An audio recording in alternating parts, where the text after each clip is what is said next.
వారు. మరి అట్లాంటి తాటి ముంజలు వేసవికాలంలో ముఖ్యంగా ఏప్రిల్ నెల, మే నెల వచ్చినాయంటే తాటి ముంజలు బాగా విరివిగా దొరుకుతుంటాయి.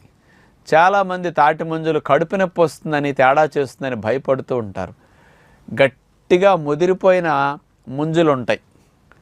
అలాంటివి ఒక్కొక్కరికి కొద్దిగా నమలక మింగేసేసరికి ఆ మొక్క డైజెషన్ కాక కొంతమందికి ఏదైనా కడుపు నొప్పి వస్తే రావచ్చు.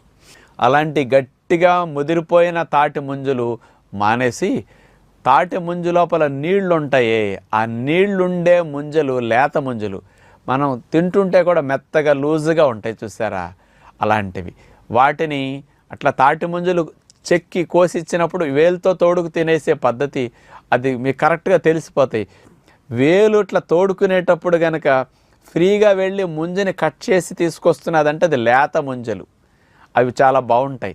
ఇట్లా వేలు పెట్టి తోడేటప్పుడు